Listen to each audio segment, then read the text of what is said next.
Hello, hello.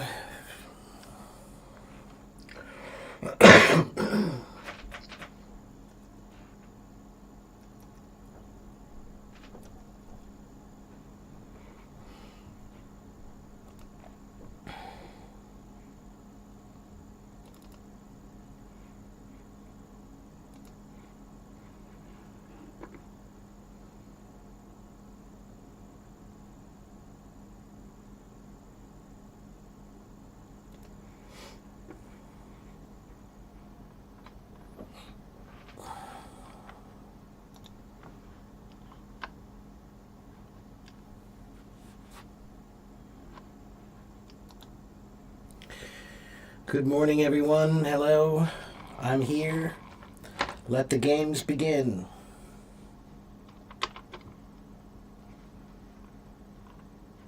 Proceed with your questions.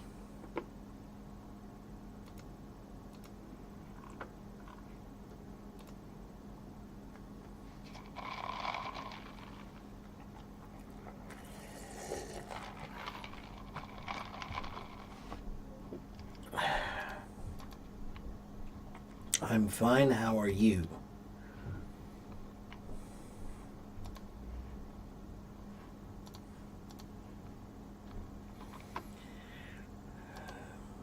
All right, Mohammed Saifullah, go ahead and ask me your questions.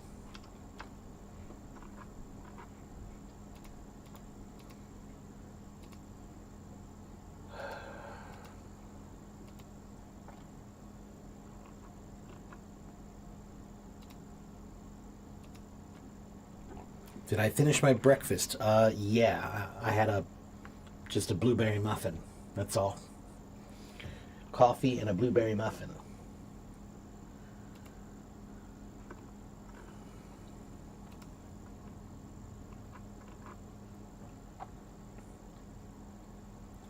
Is it necessary to talk professionally or just to communicate? Is it that enough? It depends on where you are. It depends on what you're doing. Sometimes communication is enough. Sometimes that's enough, right? So, if I come to Iran and I don't speak Persian at all, if I say, if I do this, if I look at you and I say, you'll know that I want food, right? That's communication. It's not great communication. It's not perfect communication, but it is communication. But if you are giving a speech or you're talking to someone important about something important, then you should speak professionally.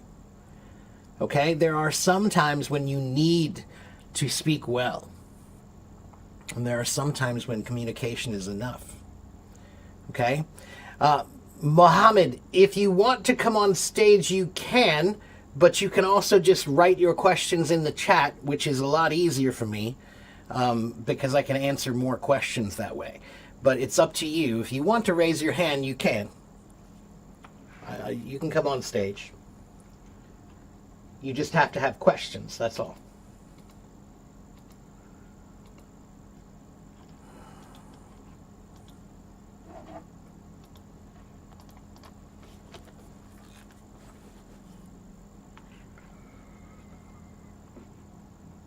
Teacher, thank you for having me. Hello, Mohammed. How are you? I'm great. What about you? I'm doing okay. Doing okay. So what are your questions? How can I help you? My question is, teacher, what's the difference between blandish and another word is, I have actually a few questions. Uh, can you give me a second, Yeah, take your please? time. Go ahead. What's that first word? Did you Okay, say? Did you so say the the word question, brandish? yeah, Okay. blandish. Mm-hmm. Okay. And you want And to another, go ahead. Oh, And another word has the similar meaning, but I just want to know what's the difference between the words. so what's the other word? Is there another? You said there's another word that has a similar meaning. Which one? Yeah, I'm choosing for it, but Okay. I can't find. I have So another problem. Can I? the word brandish is not a very commonly used word. It's usually used when we're talking about a gun or a weapon. The word brandish means to show your weapon, right? So if I brandish my weapon, that means I have a gun, but maybe my gun is in my coat or it's in my pocket. But if I pull my gun Yeah, out, if I show my gun, if I show everybody I have a gun, now I am brandishing my gun. It means I'm showing everybody I have a weapon. So brandishing your weapon or brandishing your gun means to show that you have one, that you're willing to use it. It's like a threat. That's usually a crime. In yeah, America, if you have a gun and you go someplace and you say, "Hey, I have a gun. Look at me. I'm going to hurt you." That's a crime. Just showing your gun in many places can be a crime. Okay? yeah. Teacher, I have another question. That is, what's the difference between adore and worship? The meanings is same, but I can't differentiate it. Like Between where worship and to use it. what was the first one? Adore, How, adore, A oh, D O R adore. E. To adore. Adore and worship. So to adore, Yeah, adore just means to like something a lot. Okay, so if I say I adore this cartoon, or I adore my niece, or I adore dogs or cats, that just means I really like them. I think they're cute and I like them. I adore them. Okay, so to adore just yeah, means to like something. It's not that strong. It's well, I mean, it's stronger than like.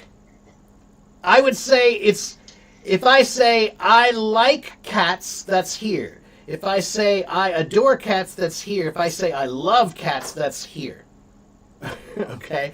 So to me, love is the strongest one. Adore is yeah, pretty strong, but not as strong as love. And then there's like, right? So adore, Adore, Adore, adore. To adore. I adore this person means I yeah. really like them. That's all. Worship is much stronger. That means that like you worship a god. You get down on your knees and you do this. That's worshiping. Okay? This is worshiping. Okay? That's very different. Worship So, means much so stronger. teacher, can I use? Yeah, can I use adore in the place of love? Sometimes yes, maybe. But love could be stronger. It depends on how you're writing. It depends on what you're saying. But yeah, possibly. Some people can use that word as a substitute for love sometimes.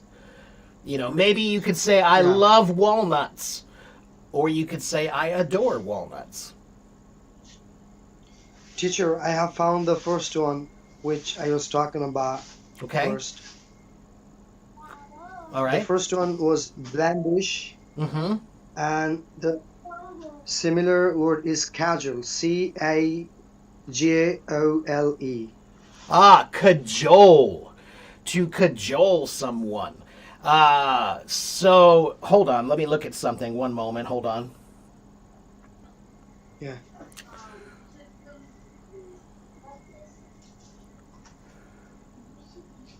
Ah, okay. So I think I misheard you. The first word you were talking about is not brandish.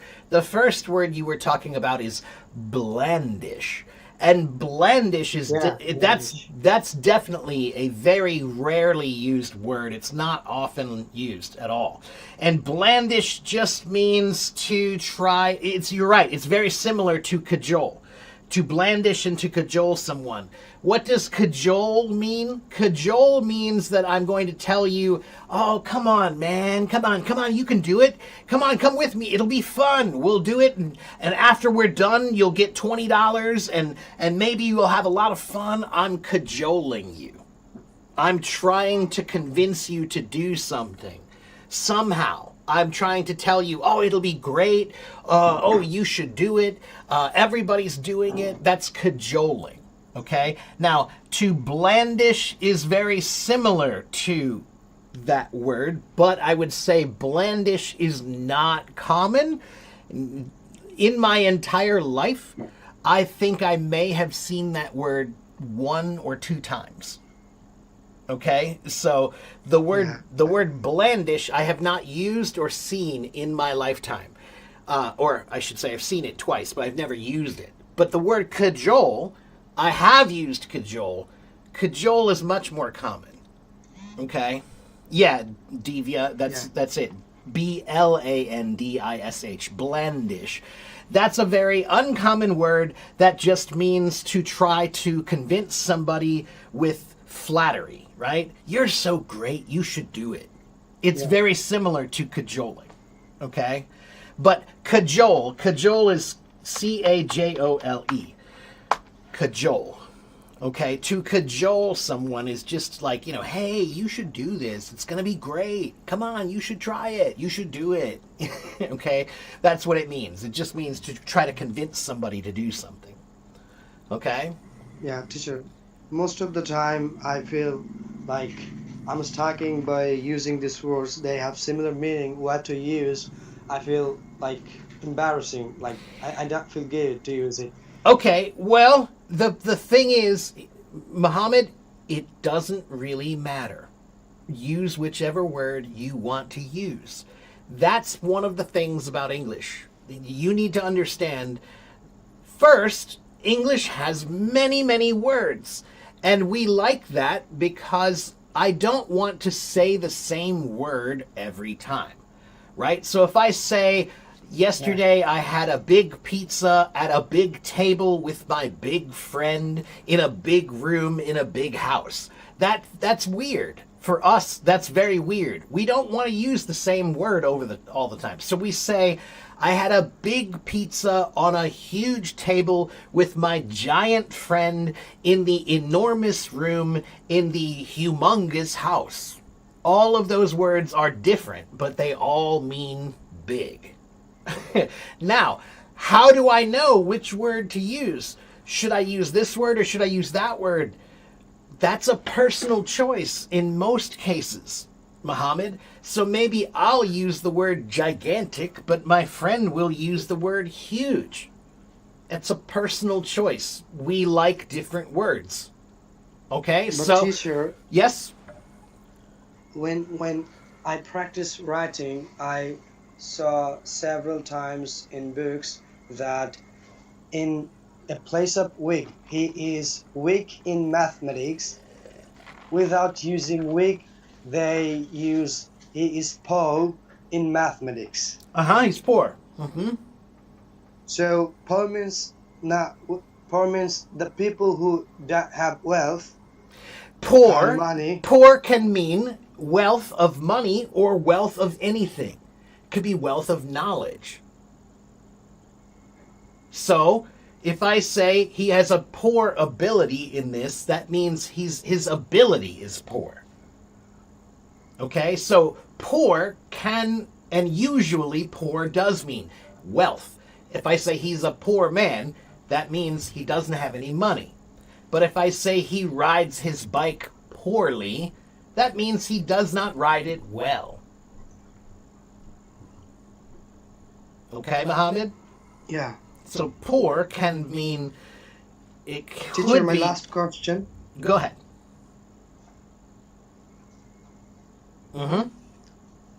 I'm like feeling you're releasing me. You're relieving me. I was just thinking what to use. When I practice writing with ChatGPT, I use different words, and ChatGPT tells it's not right. You have to use that word. Sometimes this word. Yeah. And it's like Right. always. Yeah, but guess what, Muhammad? That's how everybody learns. That's how we learn how to use these words.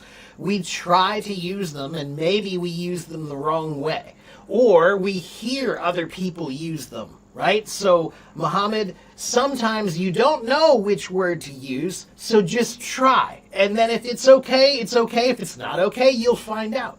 You'll find out, right? So if I say the wrong word, maybe ChatGPT will tell you, or your friend will tell you, or you'll see. You'll see when you say the word that they seem confused. Now you know that word doesn't work that well, does it? Right? So if you use a word and people look confused, then maybe you know, okay, that's not the right word. All right? But that's how language works, Muhammad. A lot of language is learned by experience. You learn which words to use by trying them. And when you find out, oh, that's not the right way, that's not the right word, like you just said, the word blandish and the word cajole, those words mean pretty much the same thing. But the big difference is, I've never seen blandish used, and many people don't use that word. So I could tell you, hey, probably don't use blandish, just use cajole. It means the same thing, and many people will not know the word blandish. Okay? Like if I ask my sister right now, do you know the word blandish? I bet she does not know it. Okay? But if I ask her cajole, I know she knows cajole. Right? So, in this case, I would just say use cajole. Yeah, thank you, teacher. My last question, that is, what is the difference between clench, C-L-E-N-C-H, clench, and C-L-I-N-G, cling? What is the difference? Okay, to clench and to cling, they are very similar. Again, it's very similar to grasp and grab. Okay, so to clench something again it's kind of like grabbing something. Clenching it means using your hand to kind of wrap around it and to grab it strongly. Okay, so I'm clenching my microphone. I'm clenching it. Okay. And then what was the other word? You said clench and...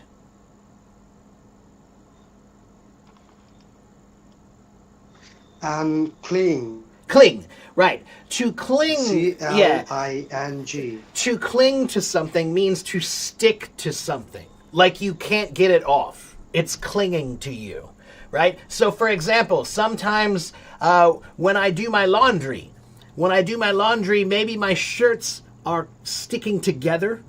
They're clinging to each other. Okay, to cling. Yeah, it means to adhere. And we use that word, sometimes we use the word clingy. He's too clingy or she's too clingy.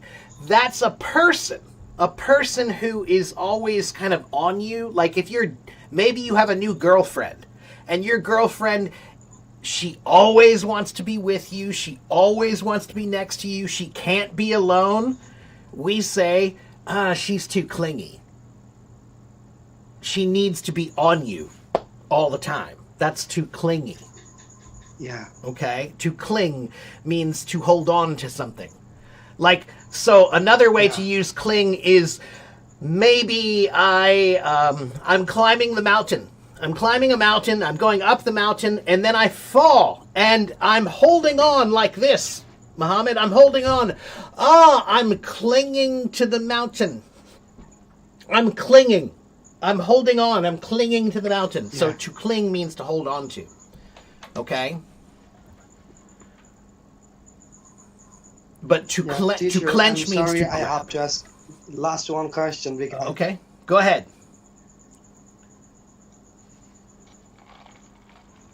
Last question is badger, B-A-D-G-E-R, badger, and B-A-B-B-A, babble. What's the difference between babble and badger?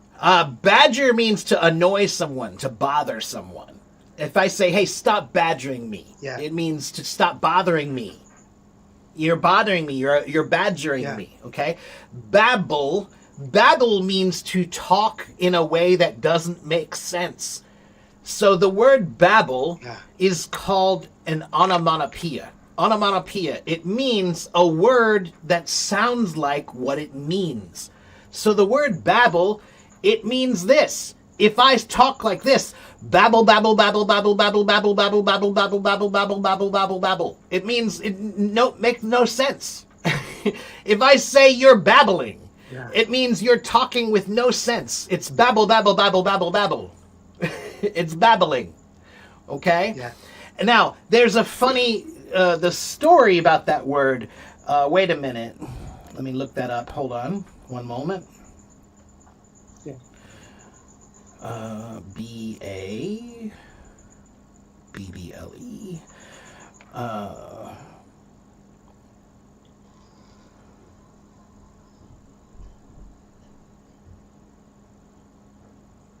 Right. Okay. So, basically, all you need to remember is that the word babble just means to speak without any sense. Whatever you're saying doesn't make any sense. Okay? So he's just babbling. Or maybe you see a crazy person, right? You see a crazy person in the street and they're talking to themselves and they're babbling. Okay, that's called babbling, all right?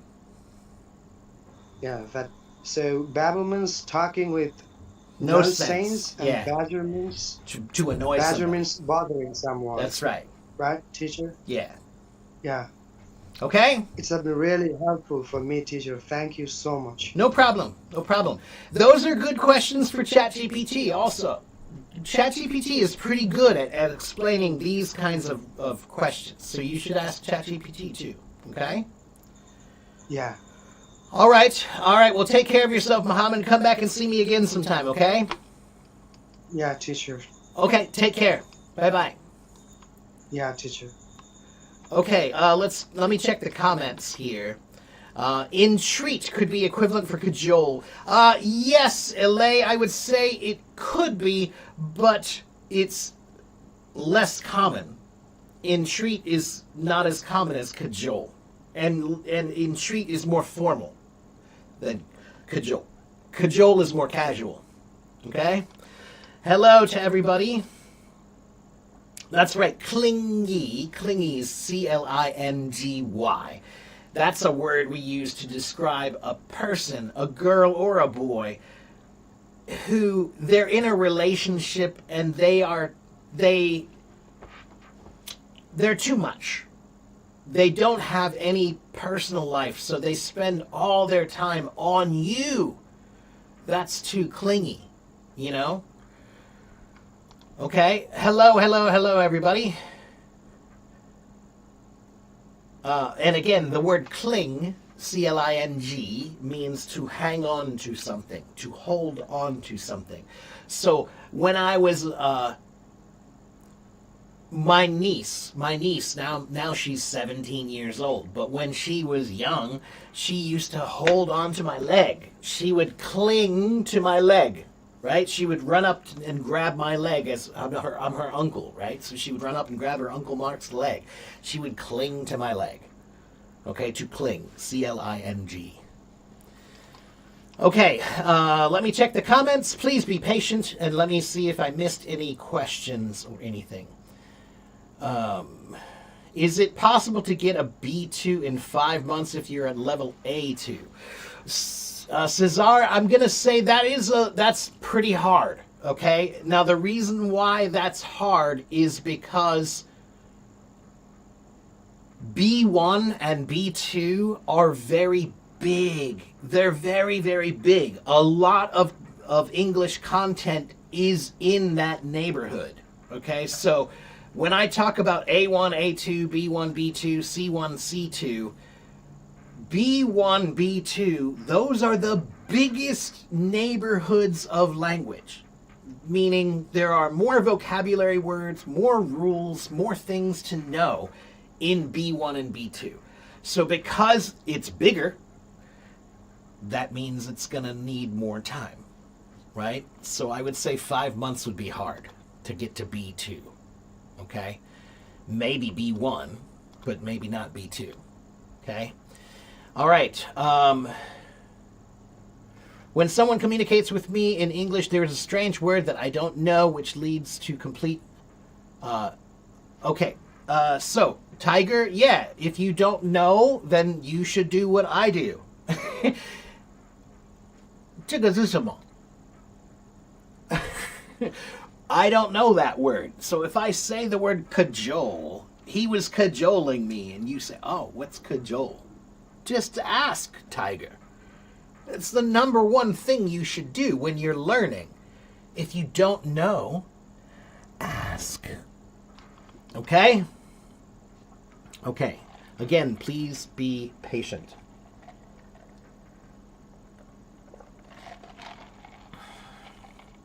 How about the meaning of flourish? To flourish means that you're doing well, that everything is growing nicely, everything is developing nicely, everything is coming along nicely, it's flourishing.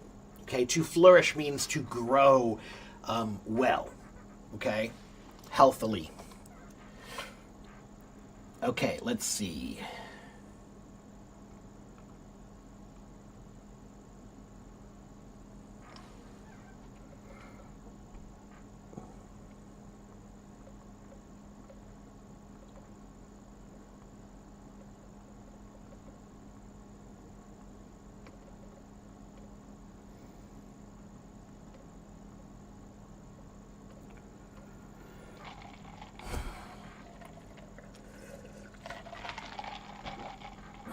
Okay, let's see. What's the next question?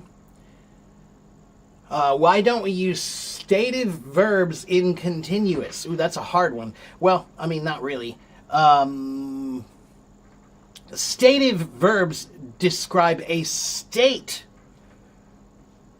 A state that's not a continuous action. So, continuous is for actions that are still going. Stative verbs are for a state of being, a way that's not continuing, it's just, it is, right? It's not an action, all right? So, for example, I know the answer. I know the answer, okay? So, I'm stating. That's a stating that I know, right? I don't say I am knowing the answer. I just say I know. It's a state of being, all right? Or I could say something like, he is reading a book, okay?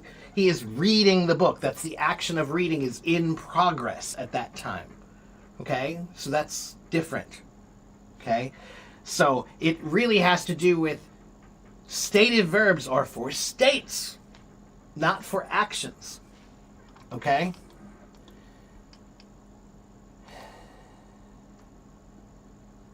I made an HD camera. Okay, I don't, I'm not pretty.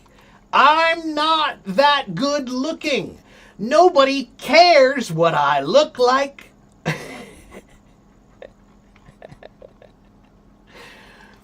Who cares about the camera? Bruce. I don't care about the camera. I'm sorry. If you want to buy me an HD camera, buy me an HD camera. Otherwise, deal with it.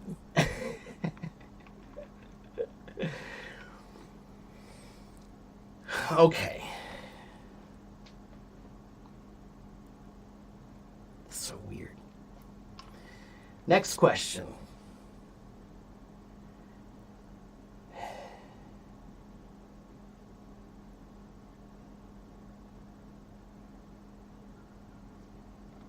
Hello, Tanya. One of my teachers said to me, don't use I am seeing. Right. There are a few situations where you could say, I am seeing. But most of the time, you would say, I see. Okay? There are a few times when I could say, I am seeing. Maybe someone asked me, what are you seeing? For example, maybe I'm looking in a microscope, right? I'm in a science class, and I'm looking in a microscope. My teacher could say, what do you see? Or they could say, what are you seeing? In this case, when you're looking into something, what are you seeing could work. Okay, what do you see also works. Okay, remember that language is not math. Language is art. Okay? Does the person who blocked me on HelloTalk, can they see my comments or posts? I don't know what you mean. If they blocked me? If I blocked them, then no, they probably can't see anything from me. If they blocked me, then yeah, they can't see anything from me either.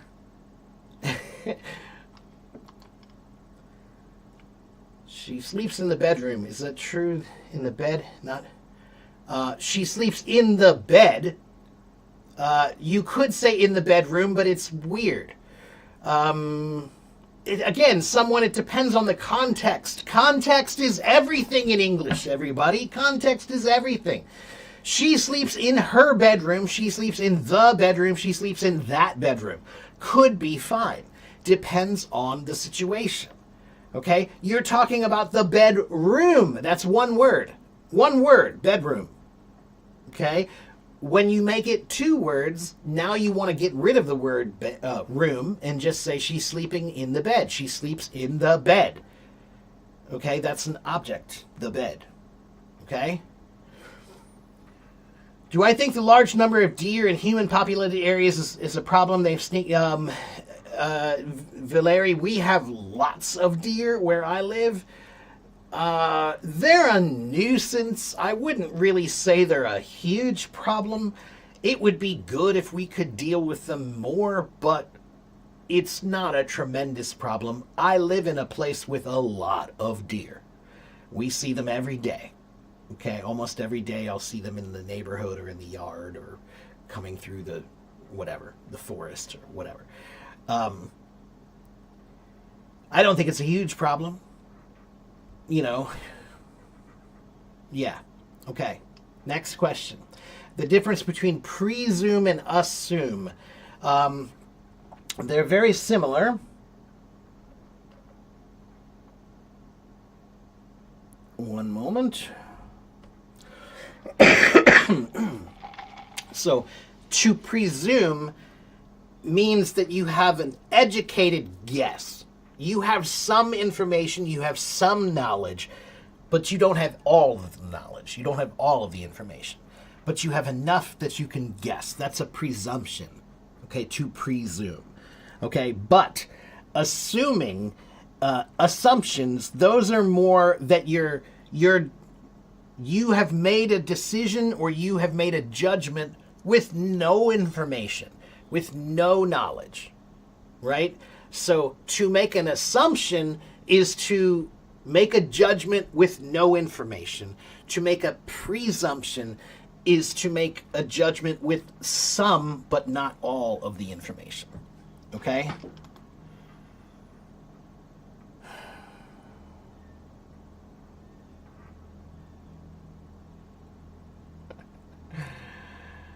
Can I speak Chinese? I can.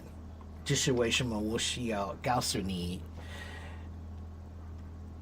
如果你常常用 bro， 很多人他们觉得你的英文不好，还是他们觉得你是孩子，你是孩子吗？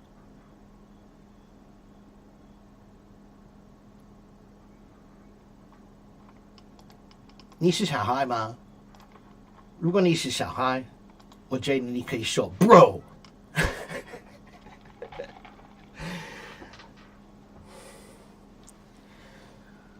Okay, next question.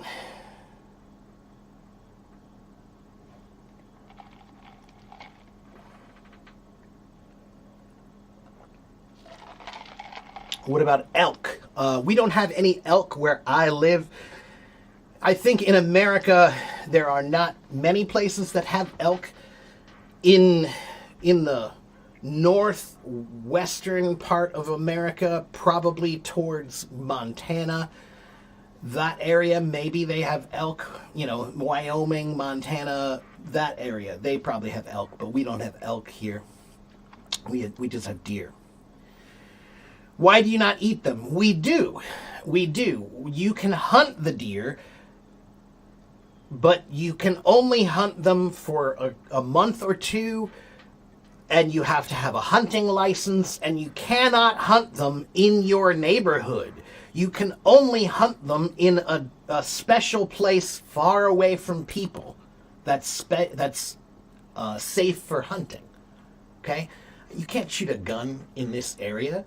There are people, there are neighbors, there are houses, there are dogs, there are animals. You can't just shoot a gun anywhere here. Okay?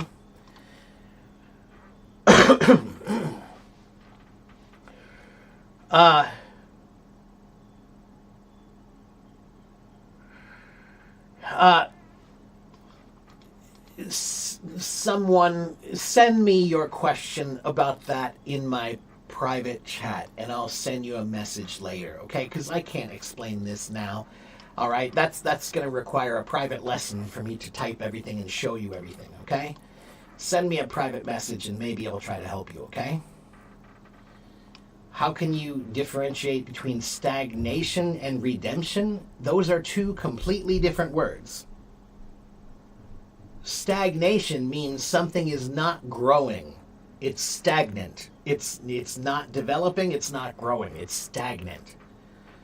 Redemption, to redeem yourself, means you did something bad, you did something wrong, and now you want to do something to make up for it. You feel bad, so you want to do something good to make up for it. That's called to redeem yourself. That's called redemption. Okay, to try to redeem yourself is to do something good because before you did something bad. Okay? Can I understand the British accent and its varieties from different parts of the UK? Diana, I can understand most of them, yes, but a few of them maybe not so easily, right? Like the Cockney accent can be very difficult to understand. There are some accents in America and in the UK that my accent is pretty standard, very easy to understand. But there are some accents in America that are not, right? Just like the UK, okay? The Scottish accent can be really hard to understand sometimes, okay? But in most cases, Diana, yeah, I watch British stuff all the time and I don't have trouble, okay? All right.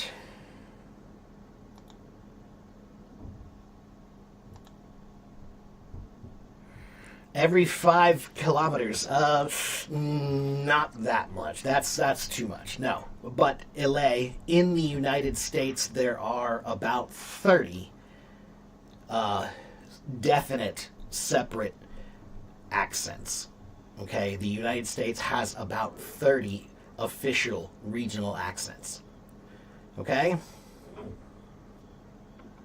You tried a burger with elk meat? Okay. Yum. Sounds good.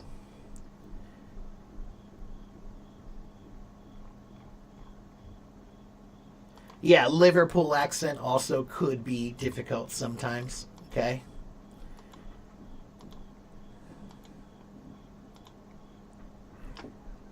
Right, redemption of guilt. So when you feel guilty, now you want to do something to feel better. So that's redeeming yourself, to get redemption. Okay? Can I live stream tonight? It is tonight. Do you mean tomorrow morning? You remember that it's daytime here, right? It's 10:22 a.m. here. So I don't know when you're asking me. Look who's back, Teacher AS. He made it. How did you manage to get back? I'm glad you figured it out.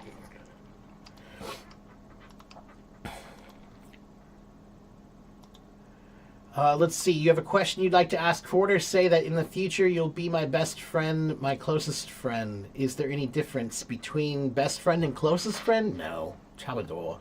好朋友. 就是好朋友.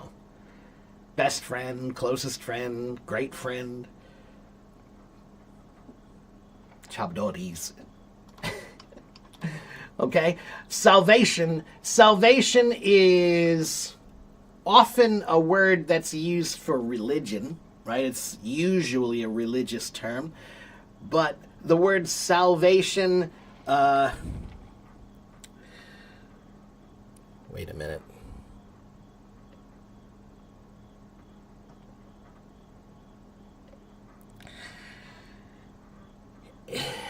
It's about saving or protecting something from harm or from damage or from risk.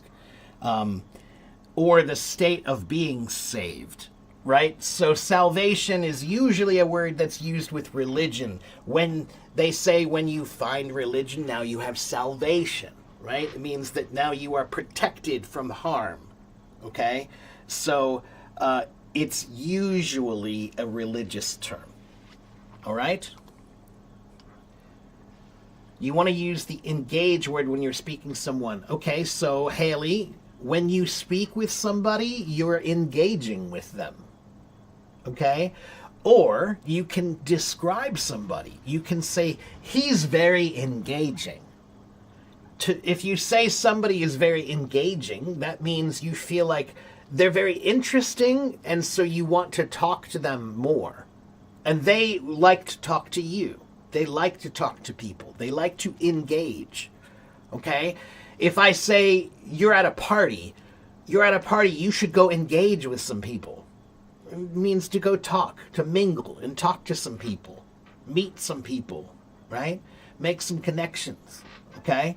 So the word engage can be used in many ways. When you're speaking with people, if I just say, would you like to engage with me? That means, do you want to talk? Okay, it's a fancy way to say, do you want to talk? Okay. Engaged is a word that means engaged to be married, right? So if I say we're engaged, that means I asked a girl to marry me and she said yes. We're not married yet. We're not married yet. We're promised to each other, okay? So an engagement is like a promise to each other for marriage. And the reason why is because it has a few meanings. One meaning is to occupy the attention of someone. Like when you're talking with someone, we're engaging right now, right? But another meaning is to attract someone and hold them. That's, we're engaged, okay? Like a promise, okay? Okay, let's see. Next question. I'm glad you managed to figure it out, Teacher AS. Thank you for the gifts. Norman said, I also find the word redeem in some websites, for example, to redeem a coupon. Right. Redeem is a verb in this case. It means that you have one, right? You have a coupon that has some value, right? Like 50% off. Oh, it's a 50% off coupon. If you never use it, then you never redeemed it. But if you use it, now I've redeemed my coupon. Now I've used it. All right? So in this case, to redeem your coupon means to use it. You have the value that you have to use. Okay? The coupon value. All right. You heard the word thwart.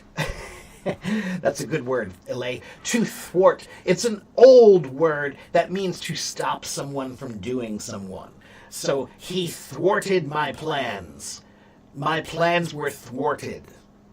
Okay, he's going to thwart my plans. It means to stop. Okay, it means to stop. But it's a very old word. We never use that word really anymore. Okay?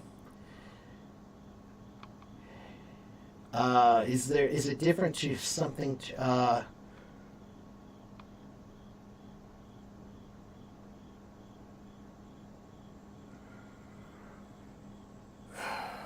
Haley, I don't understand your question about is it different to something to and not someone. I don't understand your question. You're talking about the word engage, right? Like I said, engage can be for a person you're talking to, or it could be an engagement means maybe a man and a woman have promised to marry each other. They're engaged. Okay? Engaging is like communicating sometimes. That's right. Yeah, it's a formal word that means to communicate in some way. Yeah, to engage with them. All right? To interact with them somehow. Okay? Next question. What's the common way to pronounce Diana? Neither or neither, either or either. Both are equally common. As a matter of fact, I use both. There are some times when neither sounds better, and there's sometimes when neither sounds better. There are sometimes when either sounds better, there's sometimes when either sounds better. It doesn't matter. It's completely subjective. It's up to you. Okay? There is no difference in, as far as I know, there is no difference in usage and pronunciation based on any rule. As far as I know, it's just preferential. Okay? But they're both completely 100% acceptable. Okay. Yeah, to thwart is a very old word. We don't use that word very much anymore. It's a word that used to be used like, a few hundred years ago. And they used to use that word a lot. My plans have been thwarted.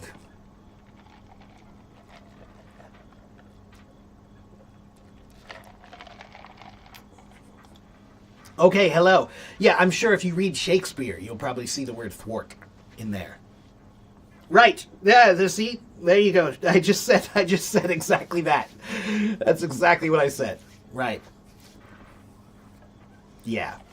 Shakespeare is responsible for, I think, something like 1,700 words in English. 1,700 words of the English language are from Shakespeare. He created a lot of words. He was a wordsmith. A wordsmith. Okay, Vivian wants to talk to me. I'm sorry, Vivian, I didn't see you raising your hand. Hi, Mike. How are you? Hello, Vivian. How are you? I'm good. Good. And thank you for asking. And I have one question. Okay. And I always just get a list toward Miss Up as well. One is recently and one is lately. 差不多的意思. Yeah.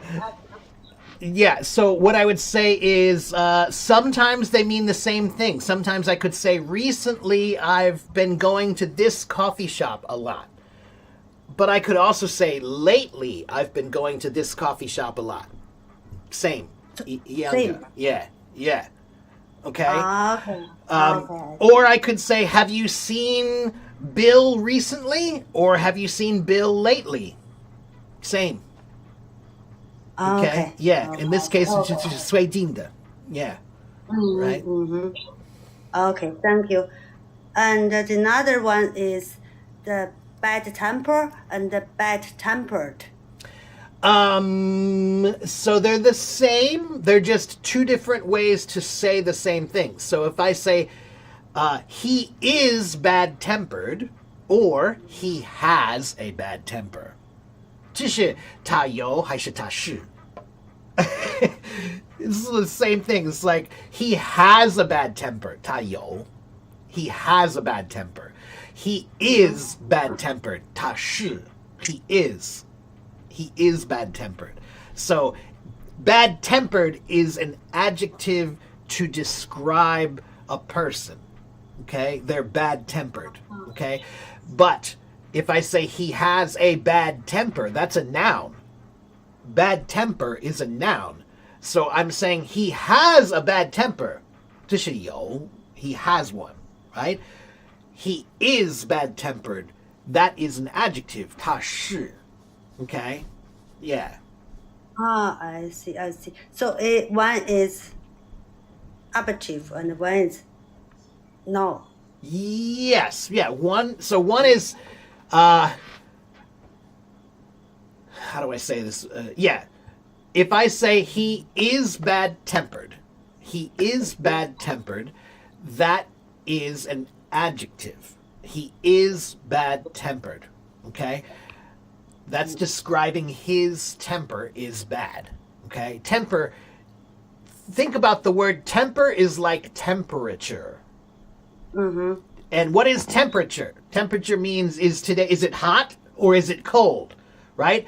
And when you're hot, when you're angry, we're hot. Right? Mm-hmm. But when we're maybe we're upset in a different way, we're cold, right? I don't like you. Cold, right? So in this case, bad-tempered means you have a bad temper. They mean the same thing. They're just two different ways to say the same thing. Just like if I said, let me think of another example.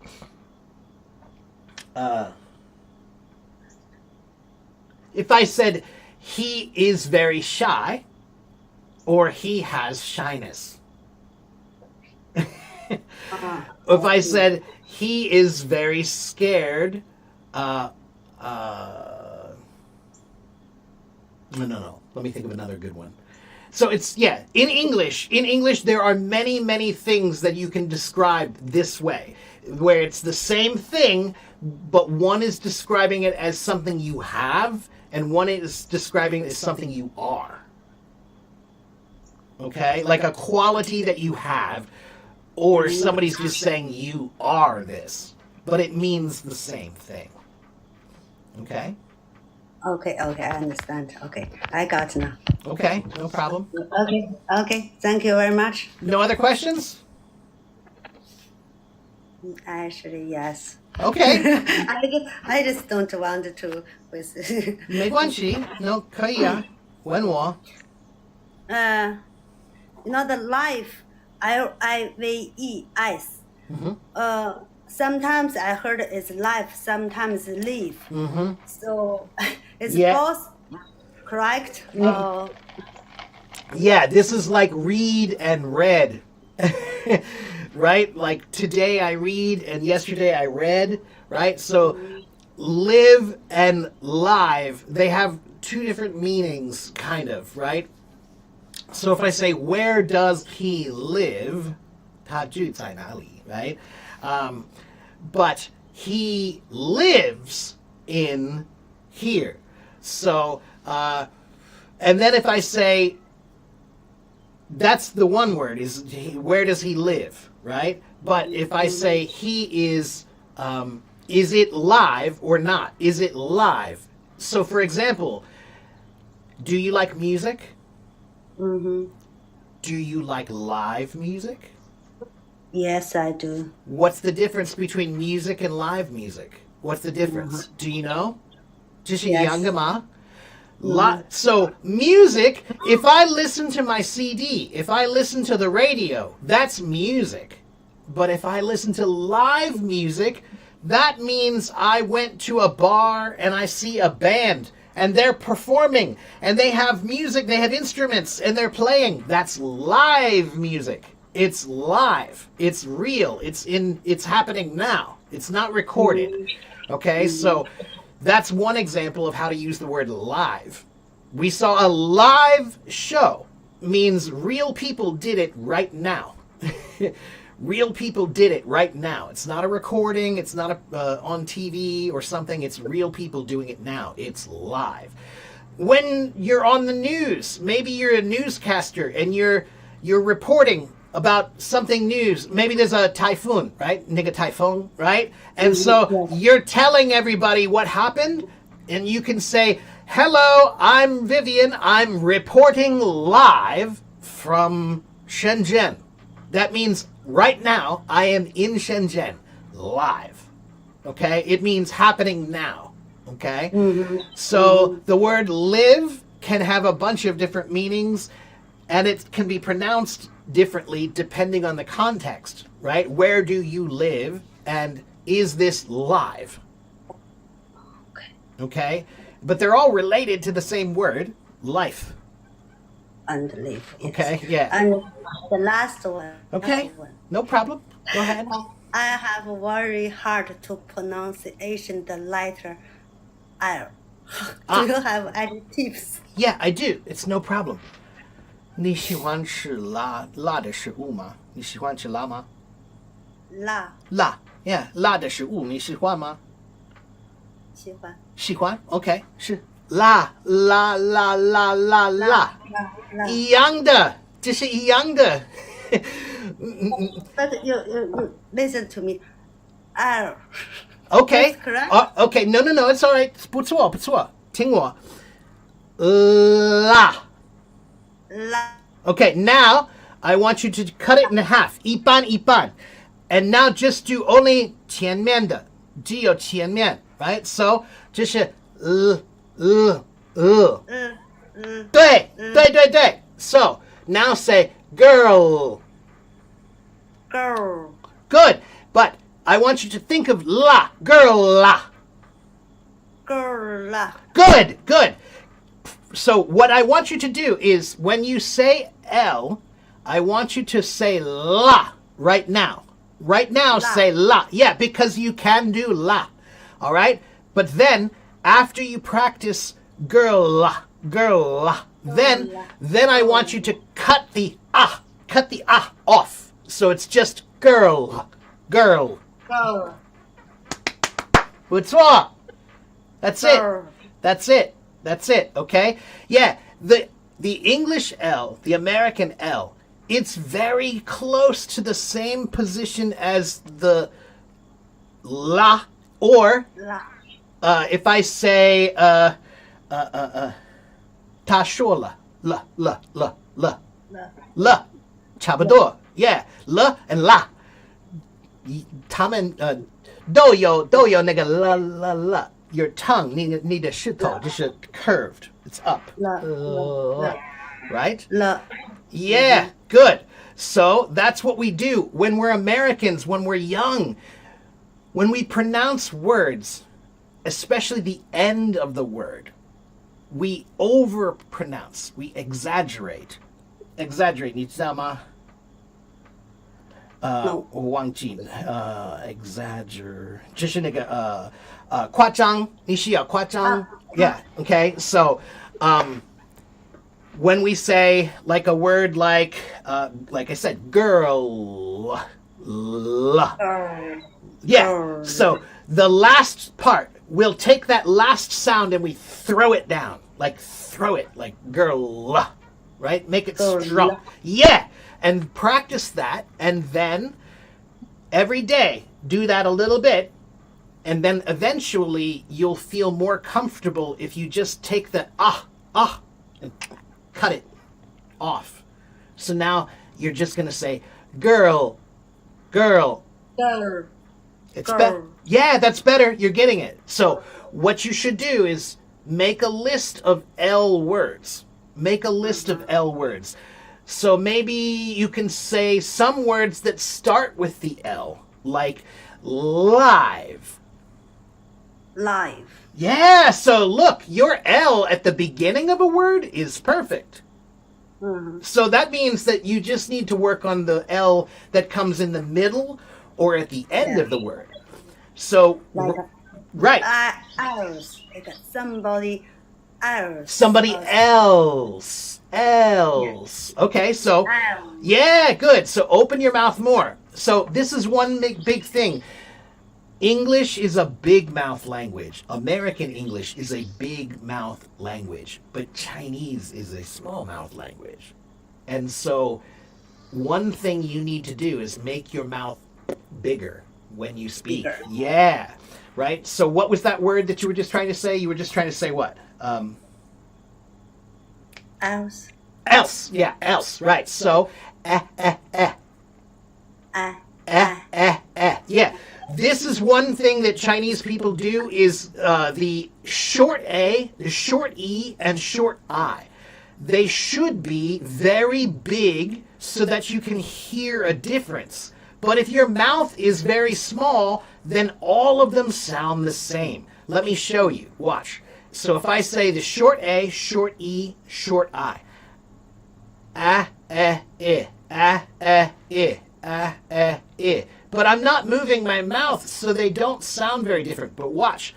Ah, eh, eh, ah, eh, eh. 大的中的小的，大的中的小的，啊哎eh, ah eh eh, ah eh eh. 对, that's it. That's it, okay? So now that means we're not in the big position, we're in the middle position, right? So what we're doing is we're saying L. L. That was perfect. And now I just want you to put the S on there. Else. Else. 厉害. Perfect. That was perfect. Thank you. Oh my God. Yeah, that was It's exactly wonderful. right. Yeah, no, that was perfect. So every day, practice L words and 夸张 exaggerate. Okay. Okay, So exaggerate. every time when I speak English, I try to open my mouth. 对. Yeah. Uh, Yeah. When I speak Chinese, I have to do the opposite. I have to use a small mouth. Because if I speak Chinese and I use a big mouth, it sounds weird. It sounds just weird. It doesn't sound right, you know? Yeah, so if I say, 很高兴认识你, it sounds weird, but 很高兴认识你. 很高兴认识你. When my mouth is small, it's better, you know? Yeah. I can't be shy to speak English. That's right, yeah. Shyness is never good. It doesn't help you. Just Tell- open my mouth. Yeah, tell me one time when shyness is good. I can't think of any time when shyness is good. It's never good. Shyness is just like laziness. We know it's bad to be lazy. Nobody says, I think laziness is good. Nobody says that. Just like shyness, nobody says shyness is really good. Everybody should be shy, right? Nobody says that.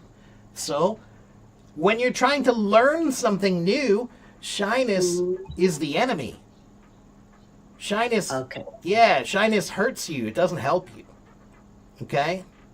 And Okay, thank you a you're lot. doing great. You're doing great, Vivian. You sound great. You sound great. I'm going Okay. to practice my L. Yeah, and remember, yeah, Oh. there are two sounds in the Chinese people have trouble with the L and they have trouble with the R, right? The R sound too. But both of those, it's funny because to me, the L sound in English it's almost like the L or La in Chinese, and the R sound in English. The R sound is very close to the number 2 in Chinese. E, R. R. Yeah, it's like the word car. E, car, car, car. It's the word car is R. It's the same sound. So really, many Chinese people, they think that the letter R and they think the letter L are very difficult. But you can do them. You already do them in Chinese all the time. You're just a little confused, that's all. Yes. Okay. Yes, just every time speak the R, like make me. Yeah, it's okay. I'm worried to speak. That's okay. You're doing fine. You sound great. Don't be afraid. Okay? Okay. All right, Vivian. Thank you for Thank coming you on the very stage. You're welcome. Come back Appreciate it. anytime. All right. Bye-bye, Vivian. Thank you. Bye bye. Have a Okay. Max says it's better to be a bit shy for the first time. Well, I think, Max, you're only saying that because sometimes The opposite of shyness, if you're too bold, then it seems like you're arrogant, right? But I'm not telling you to be arrogant. I'm telling you not to be shy. There's a big difference. Okay? Shyness doesn't benefit anyone. There is no situation where you can say it's advantageous, it's an advantage to be shy. It's not, you know? And especially when you're learning. When you're learning things, shyness is holding you back. Shyness is fear. Okay? Okay, anyway.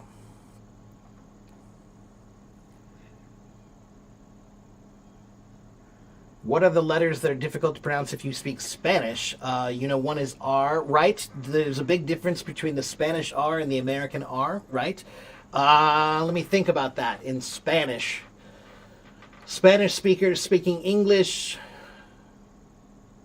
Well, Anna, you need to think about which letters are pronounced completely differently. Like the J letter, right? That's pronounced differently in English than it is in Spanish, right? Or, like we don't have the double L meaning yeah. A double L in English is a double L, right? So that's what I would start with. I would start with what are the big differences between pronunciation in Spanish and in English. And then you can try to look for some letters that seem like they're just maybe hard because they're different. Okay? Okay, let's see.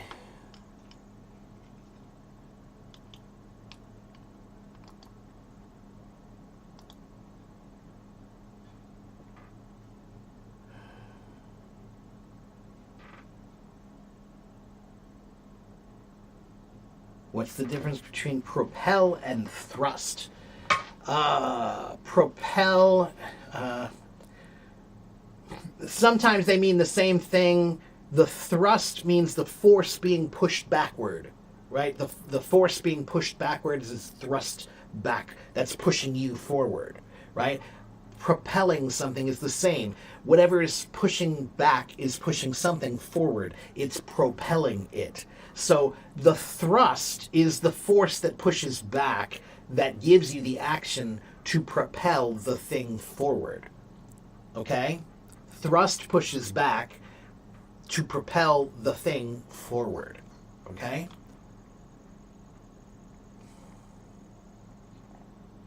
I should say how lovely Vivian is. Okay, Vivian was very lovely.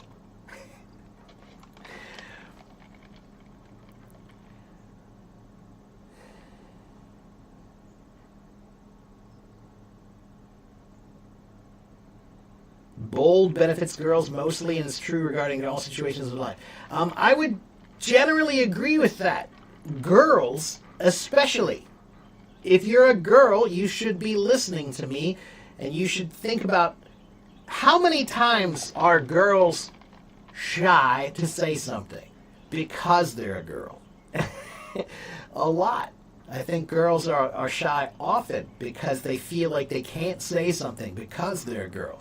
So that's why you should be more bold, especially in a classroom. There are studies that prove that. How about hubristic? Wow. Okay, hubris is a word that means like arrogance, right? To have hubris means that you believe that everything you do is right and that you can't be wrong, right? So to be hubristic is to be arrogant, okay? Moot point. The word moot means either not important or not relevant, okay? Or not relevant anymore. Something happened. So this was a relevant point before, but then something happened and now it's not relevant anymore. So now the point is moot, okay? You know what? I want to look at the etymology of that word, moot. Where does moot come from? Moot comes from Old English gemot, meaning a meeting or formal assembly.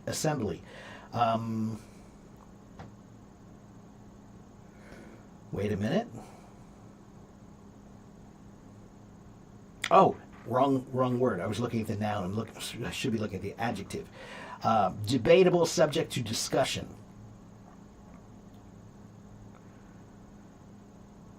Oh, well, that's interesting. So the original word moot is related to the word meet. And why? Because meet means people coming together. So people were coming together, talking about something, arguing about something. And when they're arguing, sometimes they argue and they say, well, this is true. And somebody will say, well, not anymore. That may have been true before, but it's not true now. So now that point is moot. So when you're discussing something, sometimes points, they don't have value anymore. The point that did have value before doesn't have value now. Now that point is moot. Okay? I hope you understand now.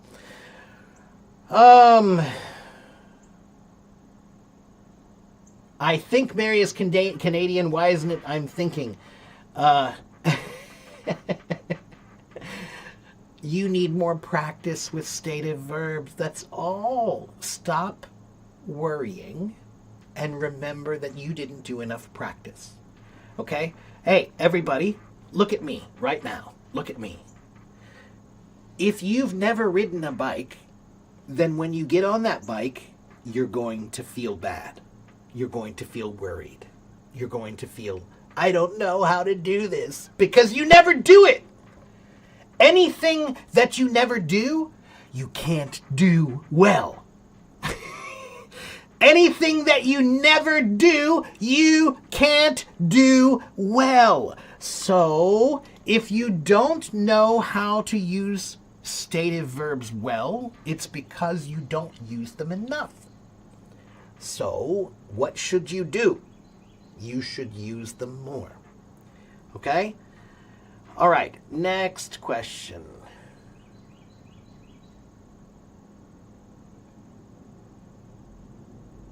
Regarding to and in respect of, is it the same? Vadim?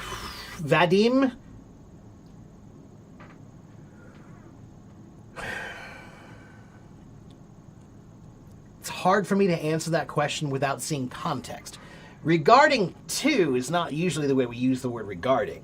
We just say regarding. Regarding this, regarding that. Regarding the money I sent. Regarding my plans. Regarding your account. Okay? So when you add the word to, it makes it a little weird to me. Regarding to, that doesn't work for me. In respect, also, we often use in respect to, not in respect of. But there could be some contexts where you would want to use in respect of or regarding to, but they're very rare contexts. So it's hard for me to answer. Okay? Why don't I take class for spoken, sir? I don't know what that means. If you mean, why don't I invite people on stage to talk? Because my time is valuable and I'm not just here to chat. That's why. If you want to have a free teacher, then you should pay attention to the free teacher. Don't just say, hey, can I talk? That's about you. That's not about everybody. This is a classroom. I am a teacher. I am here for everyone. All right? Every time I'm here, somebody is not happy with what I do. Okay, somebody says, you should do this more, you should do this more, you don't do this enough. But here's what I know. I have been here for 12 years. I have done 2,000 hours of teaching. I have done everything I need to do. I don't need to do any more. You do, not me. You need to watch more. You need to pay attention more. You need to come and watch and follow and make notes more. Not me. Okay? All right. I don't believe that's the case. Hubris is vanity? No. No. Let's look it up. No, hubris is not vanity. Vanity means you're vain. Vain means you love to look at yourself. You think you're so pretty. That's vanity. Vanity means mostly about you think you're more beautiful than anyone else. You're concerned with how you look. That's vanity. Hubris is the belief that you are the best, that you are so good, that you couldn't possibly be wrong. Nothing you could do could ever be wrong. That's hubris. Okay? The word hubris is often described, is a word that we use to describe leaders who think that they are the best, and they make big mistakes because they think they're the best. That's hubris. Okay, the word hubris comes from the Greek word hybris, which means wanton violence, insolence, or outrage. So the original word hubris, it means, you know what it means? It means that you think that you know better than the gods. That's what this says. Presumption towards the gods. Okay? So when you have hubris, it means that you think your ideas, your decisions are as good or better than the gods. All right, that's hubris. Okay, next question. Please be patient. Hello, Gunter. How are you? I hope you're doing well now. Are you feeling better now?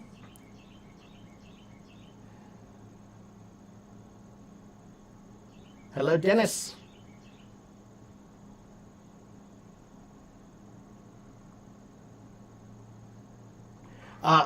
Right, the Princess Rabbit is trying to teach for me.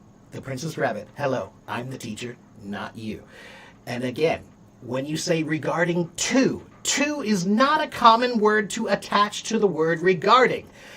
Regarding something is to. You don't need to say to. When you say to, it makes it awkward.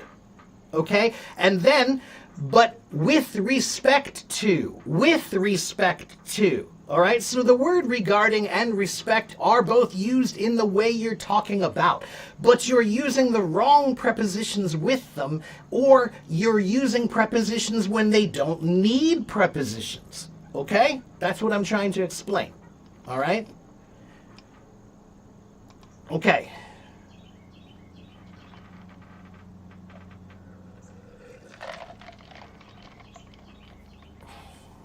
Regarding to, okay, all of those are the same. Regarding, pertaining, with respect to, in respect to. Those are all the same. They mean all the same thing. Regarding the letter I sent last month. Pertaining to the letter I sent last month. With respect to the letter I sent last month. In respect to the letter I sent last month. Okay? But you have to know which preposition to use with the words at which time. Okay? The contract was canceled, making the pricing dispute a moot point. Very good. Exactly. Right.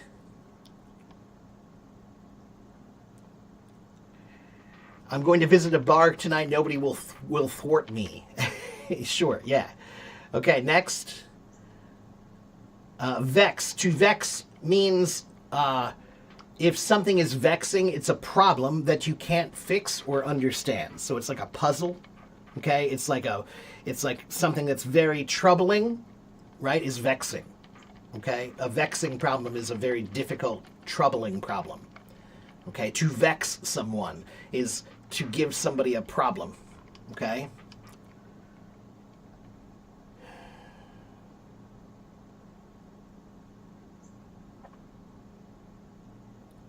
Again, it can be irritating, but it's irritating why? Why is it irritating?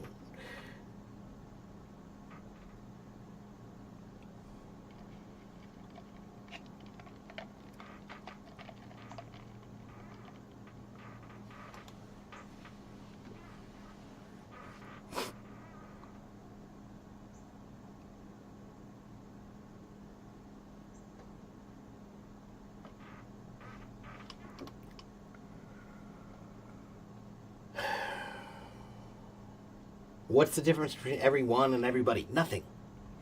Everyone should listen to me. Everybody should listen to me. No difference. Just depends on the context. Reading is important also. Yeah, reading is good. Yeah. Okay. Wow, I can't keep up with the comments. Too many comments.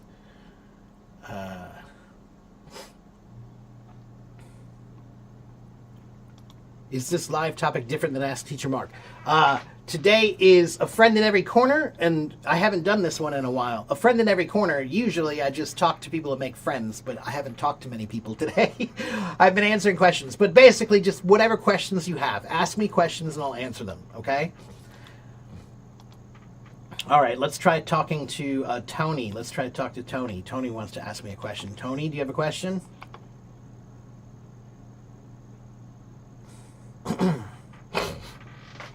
Excuse me.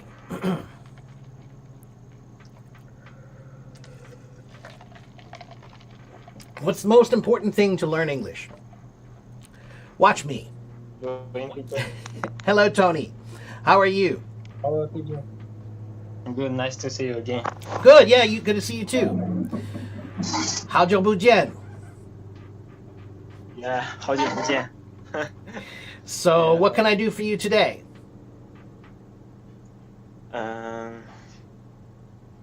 Actually, I didn't have any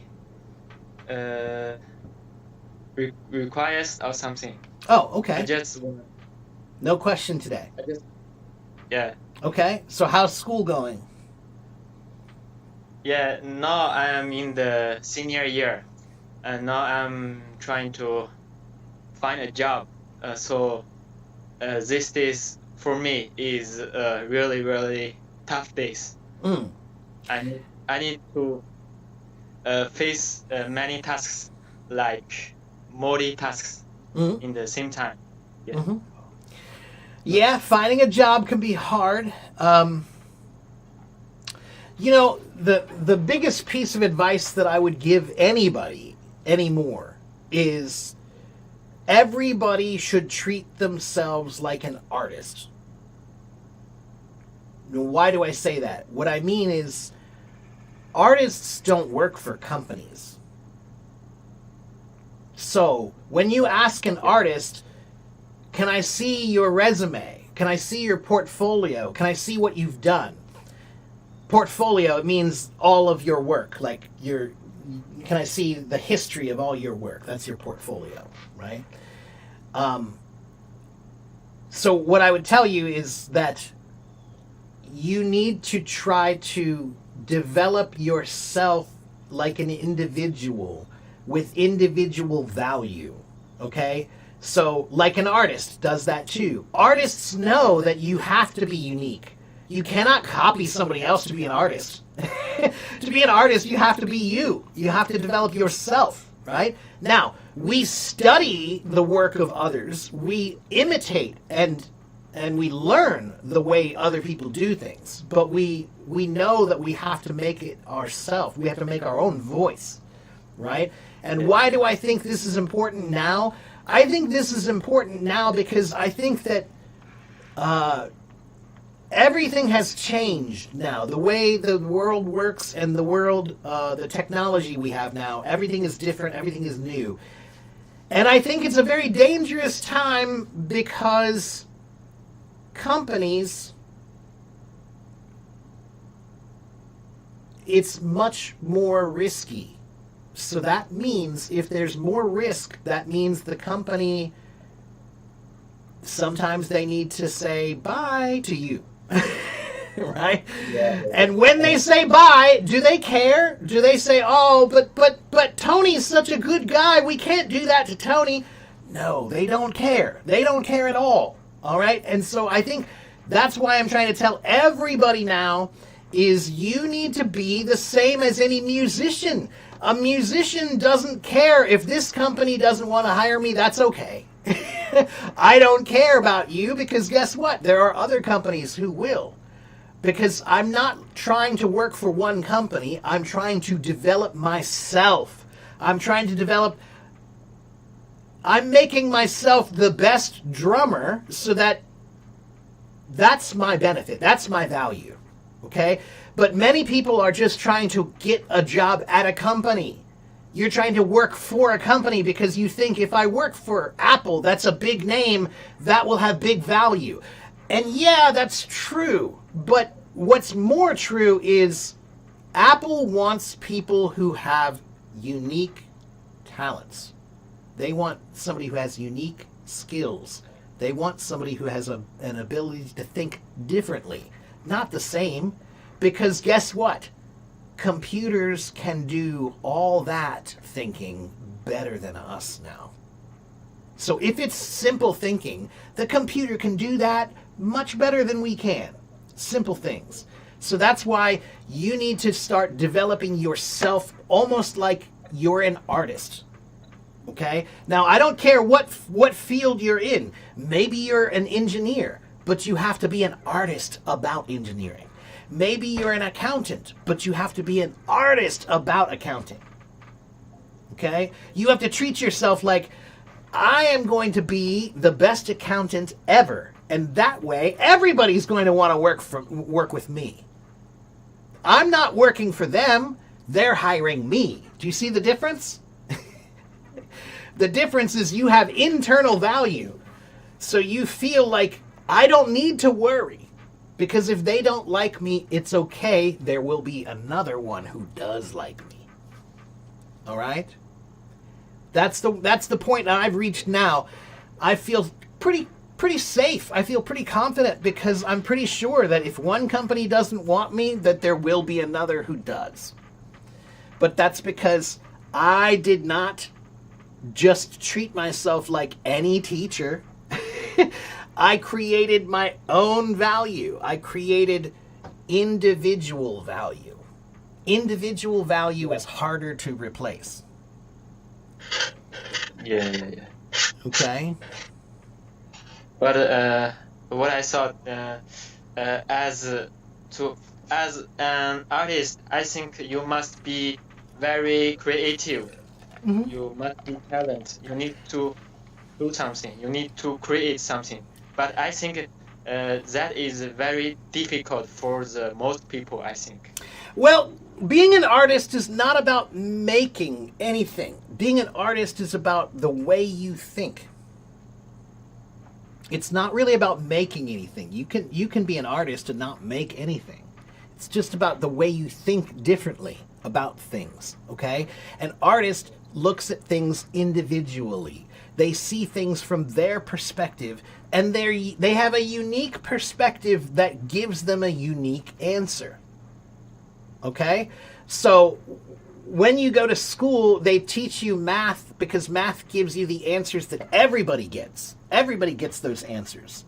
But when you write a song, everybody has a different song. Everybody's song is different. It's not math. All right? So you can teach everybody to play the same song, but they're not going to play it the same way. Right? So the point is, Tony, is we now live in a world where you must build individual value in order to be safe. Because there's a famous American, his name was Rod Serling, and he said, I think I told you this one before, he said, being the same as everybody is just like being nobody. Yeah, I think I have heard about that. Yeah, and it's super true. If you're just like everybody else, then you're replaceable. Yeah. You know? But if you're not just like everybody else, if you build individual value, you build value that's in you, that's special, it's you. Now you're special. Now you have value, right? So you have to remember that if you make yourself common, you made yourself less valuable. Yeah, indeed. Yeah. That's true. Yeah. So it's very difficult because in life, they want us to learn all the things that all the common people know, and that's good. You should learn all the common answers, but you also need to think of yourself like a special kind of individual artist. What are you studying? What's your field? My major is information and computing sciences. Okay, all right. So that's computers, right? Which basically means that is an art now. That's an art. If you don't have a new way of thinking, nobody wants to talk to you. Right? If you like you're in computing, you're in you're in IT, if you're not doing things on the very edge, then why do we need you? You know what I mean? If you're not pushing the limits, if you're not thinking about how you can be better, then why do they need you at all? Right? Yeah. Yeah. So that's why you need to think creatively. I want you to be an artist about IT. Be an IT artist. Okay? From now on. It's just about thinking differently, man. It's just about thinking differently. And just about remembering that the goal is to make one special you. And that one special you is much more valuable. Okay? Yeah, especially in the tech industry, I agree. Yeah. So here's the question. I'm dealing with many tasks in the same time, like multitask in the same time. How could I be more proficiency? Okay, what kind of multitasking? Like what? I'm dealing with job finding and preparing for an exam and learning the major class. Okay, all right, yeah. So you need time management and you need a schedule. And I'll tell you what I do. I have a whole lot of these. Okay?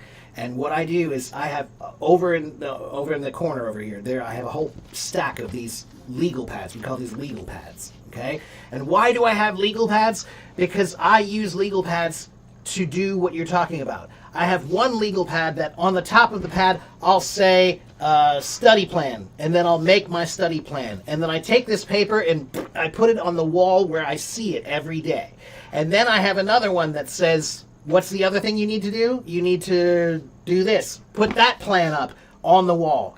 So I put my plan on paper and then I put it on the wall where I can see it every day. So I have a big whiteboard just around the corner on this other wall.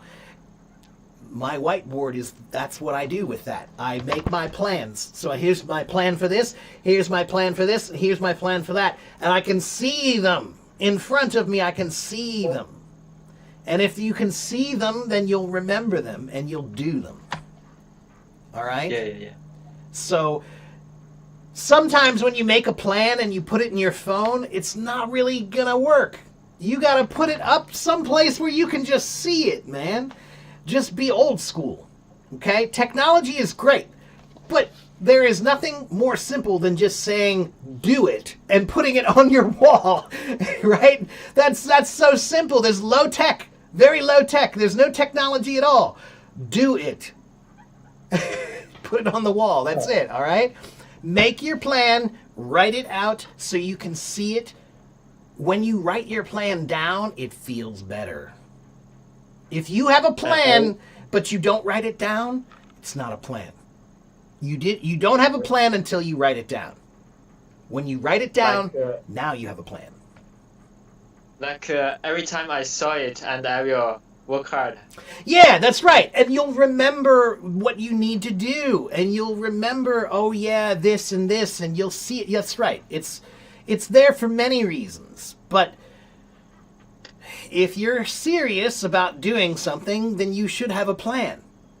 And if you have a plan, you should write it down. But it's funny to me. Most people don't write their plans down. They say their plan. They think their plan, but they don't write their plan. And I'm telling you, it makes a huge difference when you write your plan down Now it's real. It's real. You feel like you can hold it and you've got it. It's like a map. That's right. It's like a map. When you have a map, now you feel like, oh, I can do this. I can go there. I have a map. Right? So your plan is like a map on the wall. Okay? I know there is here is a to-do list. Like Yeah. you have several things and you make an order Yeah. of them. Like That's the right. emergency and the most important That's right. thing is the first, Right. and the second is the emergency, and the third is the importancy. Right. And the So fourth is I not do that every day. Yeah, I have priority lists. Yeah, I have a huge list. I use ChatGPT for this because I have so many things to do. I have a list of about 50 projects that I work on. And I have to prioritize them. I have to say, well, this one is most important and this one is next important, but this one, I don't have to do this one now. I can do that one later, right? So it's important to write it down. It's important to write it down. Serious people write things down. Now I would like to use the AI to help me, to give me a plan, like how to say to design the time or something. Okay, a schedule? Yeah, to create a schedule? Yeah, schedule. Okay, Yeah, to yeah. do it. So again, talk to ChatGPT about it. But here is the most important thing. The problem that many people have when you use ChatGPT, you don't talk to it enough. If you just ask it one question and you just get that answer, that is not enough. No. What I want you to do is I want you to argue. Argue with ChatGPT. Argue. So whatever answer it gives you, if you ask it a question and it gives you an answer, I want you to argue with it and say, are you sure that answer is correct? Can you prove that that answer is correct? Or I want you to say, this is good, but what about this? And what about this? Right? Talk with it back and forth.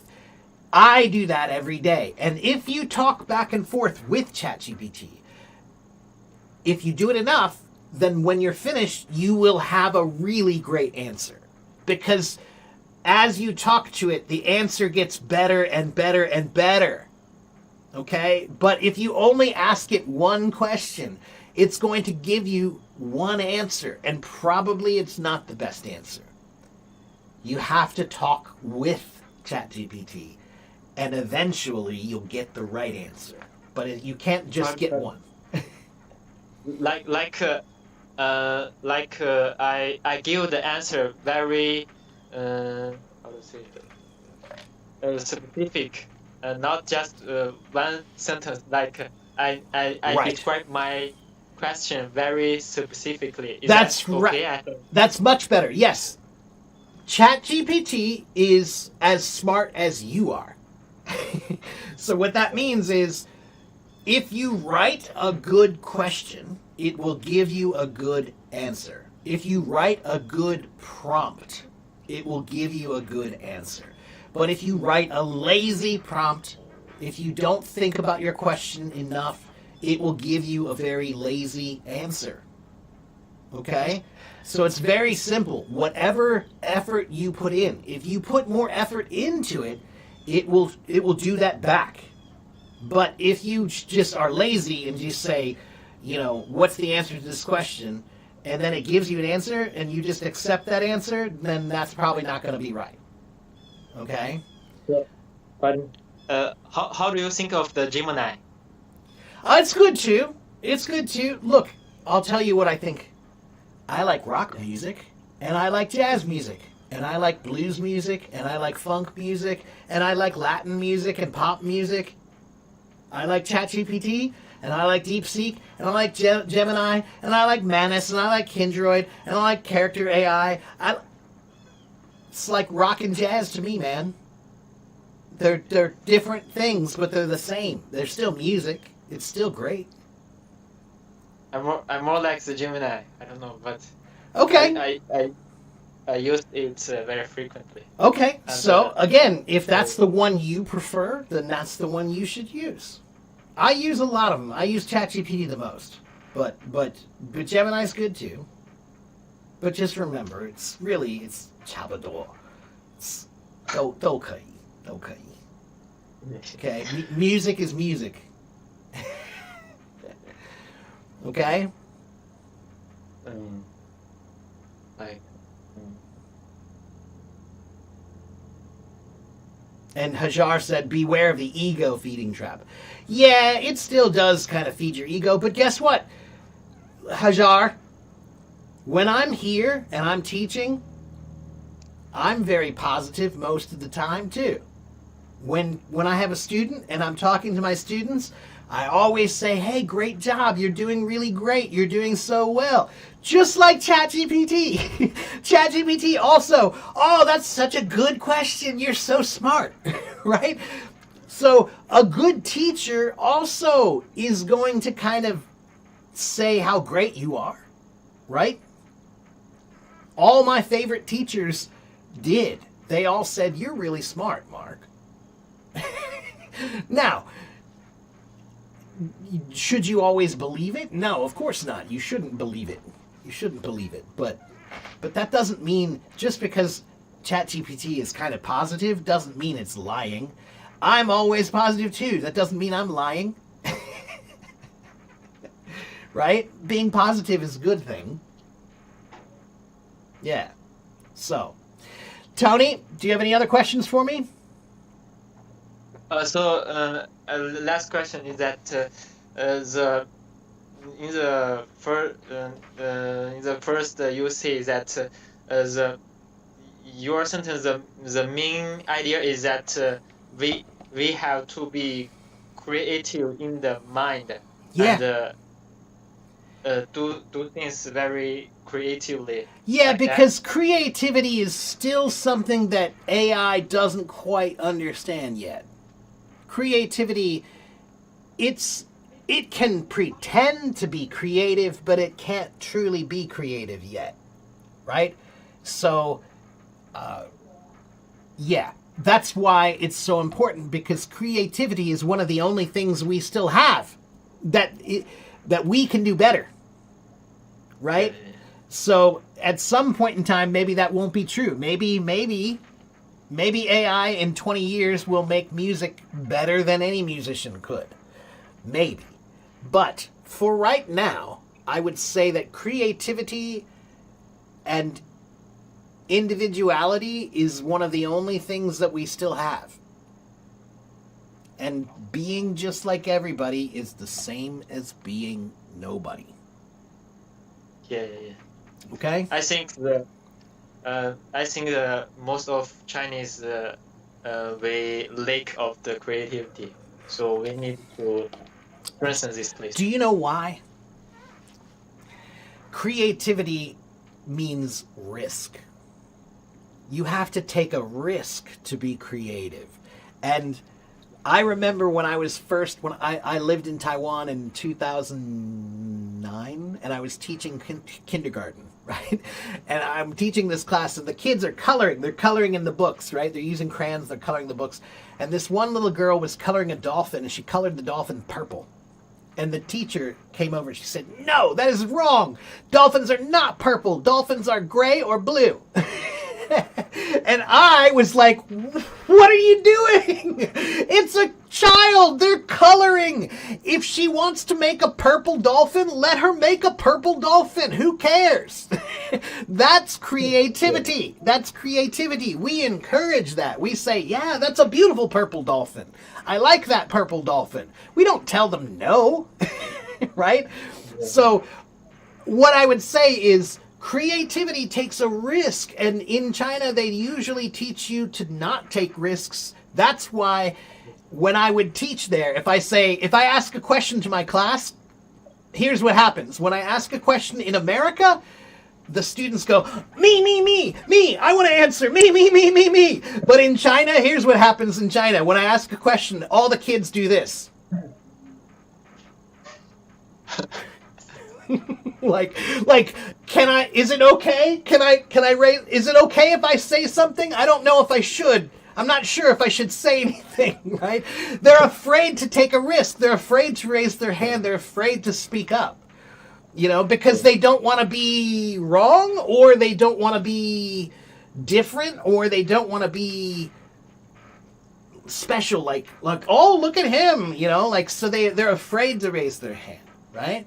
Because we are more care about the others. Right, that's right. There's a reason why, but that's right. So I want you to understand, like, I do know why you do it, but I want you to understand that sometimes caring so much about everybody sometimes is not good, because it means you're not caring enough about yourself. Yeah. And sometimes you need to have bravery and just say, yeah, I think I know that answer. I know that answer. I don't need to look around. I can just raise my hand. It's okay. All right? So yeah, I know there are cultural reasons why. But it's important, just like Americans, we need to think a little bit more about the community and the group. We think a little too much about individuality. And in general, I think Chinese people are the opposite. I think Chinese people maybe think a little bit, maybe too much sometimes, about the group and not enough about themselves. Right? That's what's so great about meeting different cultures. You can learn this, right? So I learned so much about people and culture when I learned that, wow, look at this. Everybody here does it very differently. It's not the same way, right?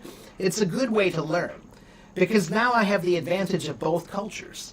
I know sometimes it's better to consider the group. And I also know sometimes it's better just be me. Yeah. Right? Yes, sir. Yeah. That's why, Tony, there are two quotes that I live by. Okay? Two of my favorite quotes that are the basis of my whole life. And those two quotes are exactly what we're talking about. The first quote I love is, "Do unto others as you would have them do unto you."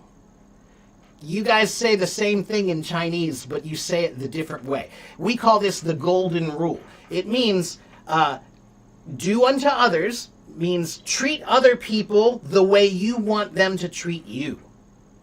Okay? Yeah. And in Chinese, you say the opposite. You say, don't treat people badly if you don't want them to treat you badly, right? That's what the Chinese version is. But it's the same idea. It's the same idea, right? So that's my first quote, is treat other people well if you want them to treat you well. That's about the community. That's about thinking about the group, right? But my second favorite quote is from Shakespeare. "This above all, to thine own self be true. To thine own self be true." Be true to yourself. Be true to yourself. So what that means is, one is, do unto others as you would have them do unto you. That means be nice if you want everybody to be nice to you. And don't be bad if you don't want anybody to be bad to you. That's the community. We're thinking about the community. But my other favorite quote is about the individual. Be yourself. To thine own self be true. Be true to yourself. Okay? And if you follow those two things in life, I think you'll do well. Okay? All right, Tony, I'm going to let you go, but it was a pleasure to see you again. I'm really happy. I'm really glad to talk to you, teacher. Yeah, it's always good to see you, man. Yeah, you're going to do fine. You're going to do fine.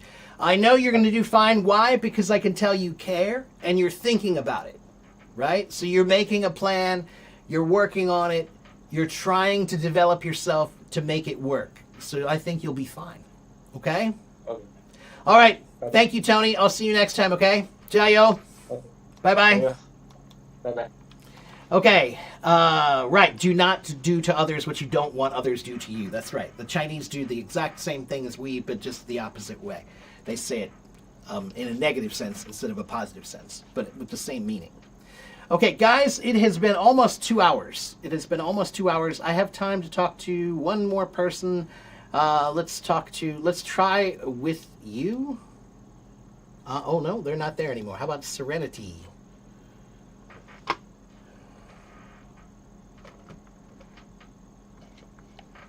Serenity, do you want to come talk? No, Serenity. Okay, how about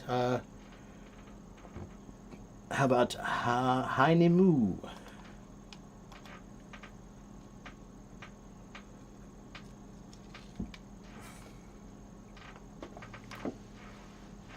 Hello. Teacher. How are you? Hello. I'm good. Good. And you? I'm pretty good also. And you're in China where? What city are you in? Urumqi. In where? Urumqi. Drumchi. Where is that? Xinjiang. Oh, in Xinjiang. Oh, okay, all right. Guess what? Last night, my sister and my family, they went to a Uyghur restaurant and had Uyghur food. Last night. I'm bigger, yeah? Yeah, last night my family went to a Uyghur restaurant and we had Uyghur food last night. I have it in my for lunch today. I'm having Uyghur food. I'm having what's it called? Wait, I'll You are your teacher. yeah, let me show you. I'll show you the restaurant. There's a restaurant in my city called Arman. Wait a minute. Harman. Oh, yeah. Yeah, let me see. Arman restaurant, Oxford. Just yesterday, my sister and my mom and dad, they went to go visit my nephew in college, and he lived. Oh, are they like eat Uyghur food? Yeah, they liked it. Yeah, so he lives about 1 hour away. There's a small city called Oxford, about 1 hour away, and in that city they have one restaurant that's a Uyghur restaurant. It's called Arman. There it is, right there, and yeah, Uyghur restaurant right there. Let's see. Hold on. Let me find their website. Hello. Lamman. Barbecue. I can see. Hold on. Let me open their website. There it is. Here it is. Look at that. None yet. Yeah, what we offer. Look, there's garlic cucumber. I have that upstairs. Right? Yeah. Does that look pretty good? Lamman, yeah. Yeah, Good. yeah. Like pepper. Yeah. So so we have Uyghur food for lunch today. Nice to meet you. Yeah, isn't that great? Okay. So what can I do for you today? How can I help you?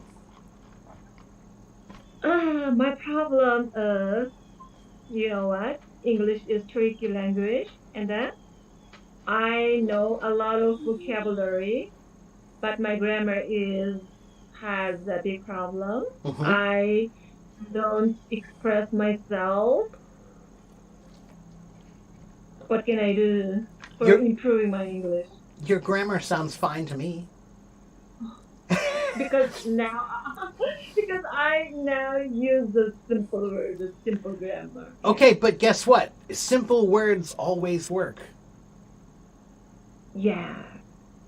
You know, language is not a test of complexity. We're not trying to show off. We're not trying to say, oh, look at how great my language is. No. 我会说中文，可是我觉得我的中文就是很奇怪，因为就是自己学的。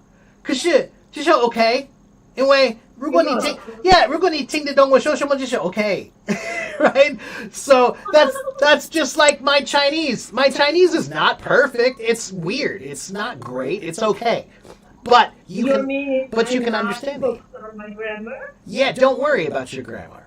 Don't worry about it. You sound great. You sound great. Okay? Thank you. Life is not a grammar test.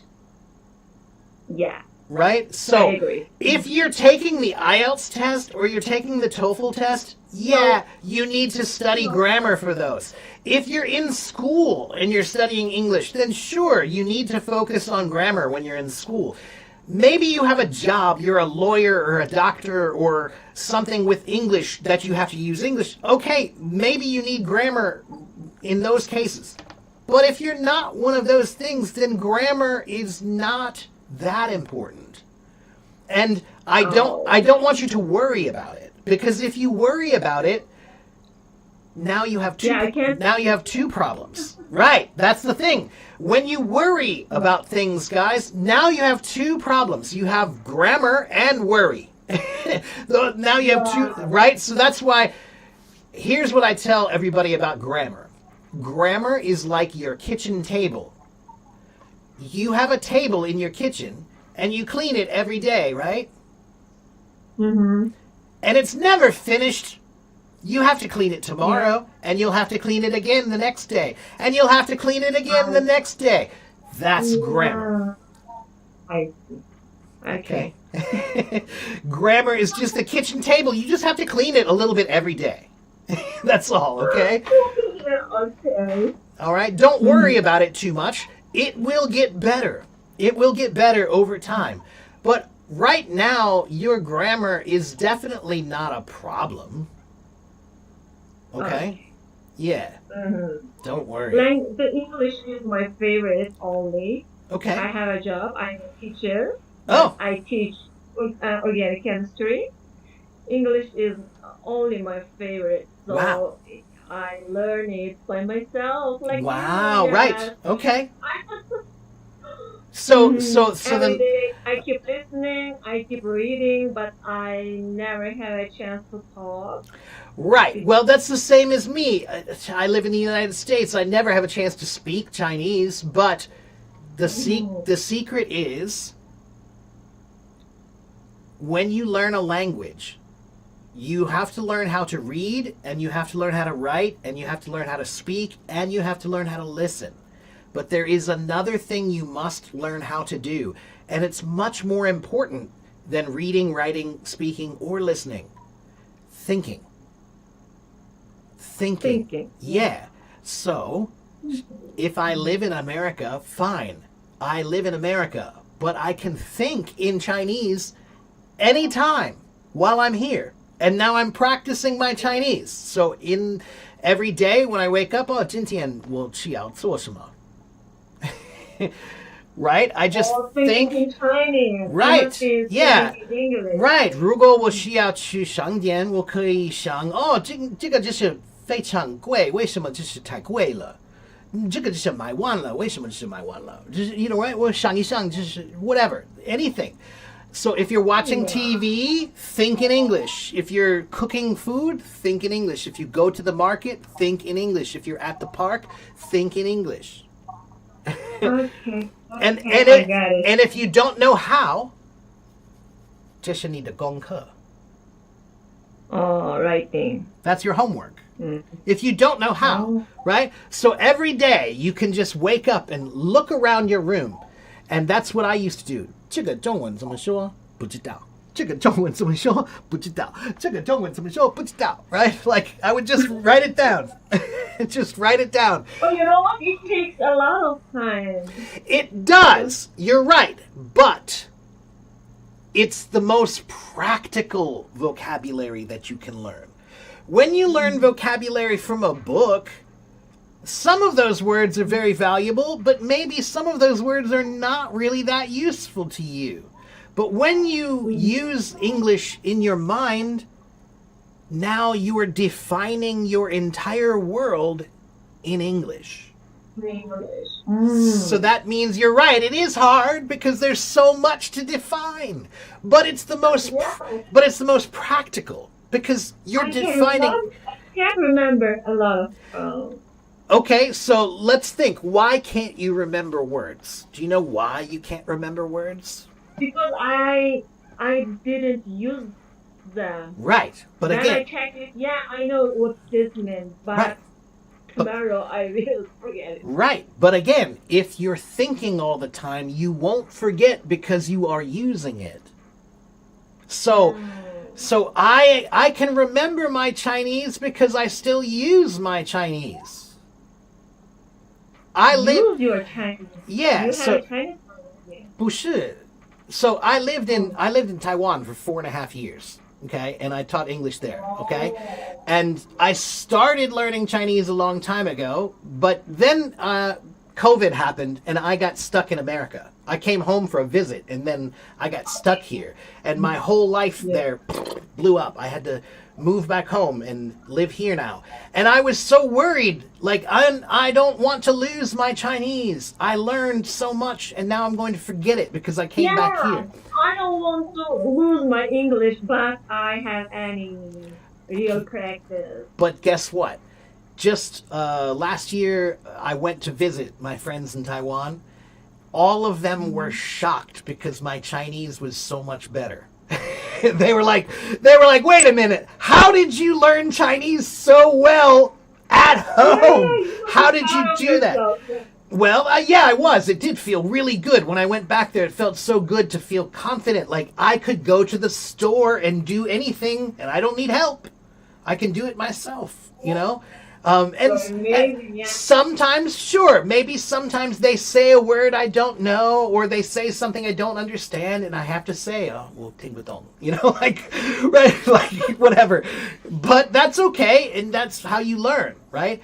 But what we used to say was, if you use it, if you never use it, you will lose it. That's what we used to say, right? If you never use the language, then you'll lose the language. And that is true. That's very true. If you don't use it, you will lose it. But if you practice thinking it, you can use it anytime. Mm-hmm. Like, again, I'm not asking you to study. I'm not asking you to do anything extra. I'm saying, tomorrow, do you need to go to the market tomorrow? If you need to go to the market tomorrow, then can you do it in English? Can you go to the market, and when you're there, can you think about everything in English? Can you say, do you know all the names of all the vegetables? Do you know all the names of all the foods? Test yourself. Test yourself. Yeah, challenge yourself. And guess what? It's not as hard as you think, because this kind of learning is called experiential learning. Experiential learning, learning through experience, is one of the greatest ways to learn. Those are not easy to forget. When you memorize words, that's what's so easy to forget. Okay? Because it's shallow learning. It's shallow. Shallow learning never works well, right? There's one rule in learning, a general principle. The faster you learn, the faster you forget. The slower you learn, the slower you forget. So you need to. Many people, when they're learning, they're trying to think of the method to learn the fastest, but that's not the method to learn the best. I think it's not easy. No, it's not easy. But take it slow. But let me tell you. I remember when I started doing this, when I started trying to think in Chinese, it was very, very difficult because I didn't know anything. I couldn't say anything. I couldn't see anything. It was hard. Just like a baby. A baby doesn't know anything either, right? Yeah. They have to read. They have to define their whole world, right?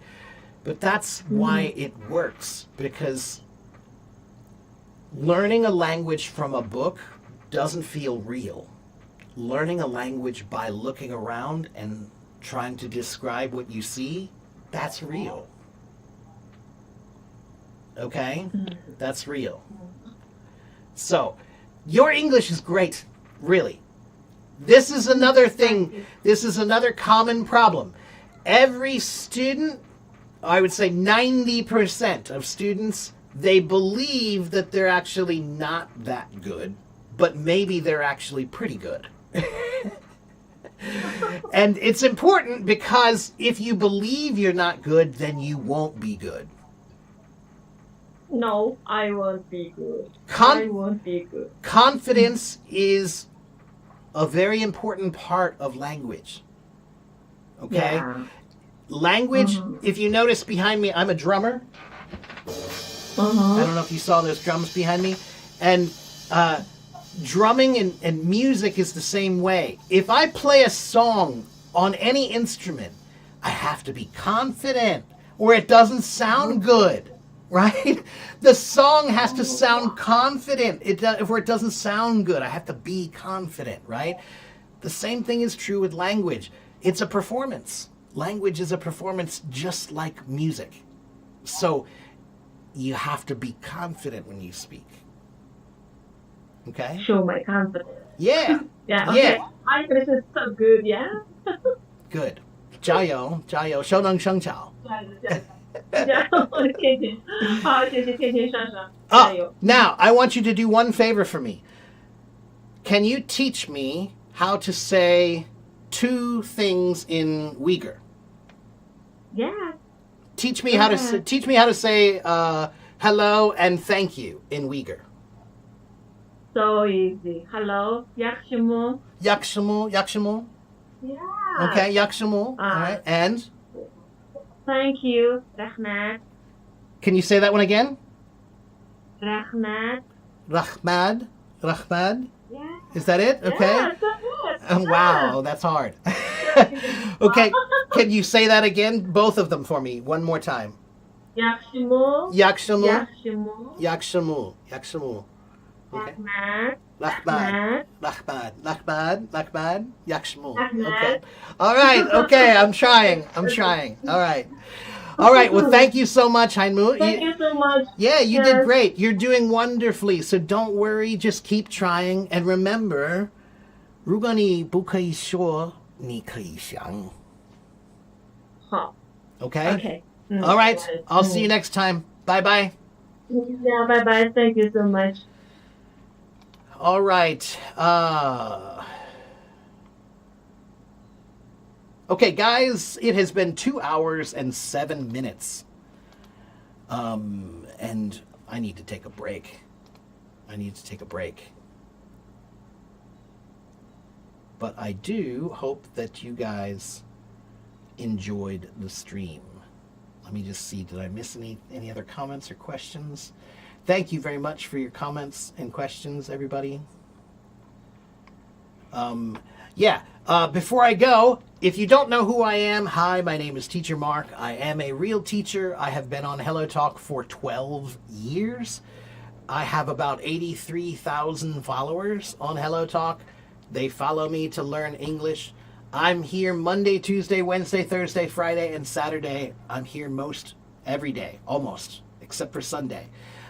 If you want to follow me, you can go to my website. Go to my website and subscribe. You can buy lessons from me on my website. If you want private lessons, you can buy them. If you want to read my blog, you can go to my blog and read my blog. Okay? A lot of my best answers are on my blog. Okay? And I also have a YouTube channel where all of my Hello Talk live streams are on YouTube at the same time. So if you want to watch me here, you can. Or if you run out of time, you also can go to YouTube and watch me on YouTube. Okay? I have done 2,000 hours of teaching here. I have done 1,200, more than 1,200 of these. Okay? I have been a teacher most of my life. Okay? I just turned 50 and I started teaching when I was 18. All right? So, teaching is what I love. Teaching is what I'm good at, I think. Maybe. But I love it, nonetheless. So, come back and see me again sometime. Sergey, you're a little bit late. I've been here for 2 hours and 10 minutes already. I already had a bunch of people on stage. So, come back next time, Sergey. Okay? Today is, what, Friday? So I'll be back tomorrow. Okay? Come back tomorrow. All right. Thank you very much, everybody. Have a good morning. Have a good afternoon. Have a good evening. And I'll see you next time, okay? Bye, everyone.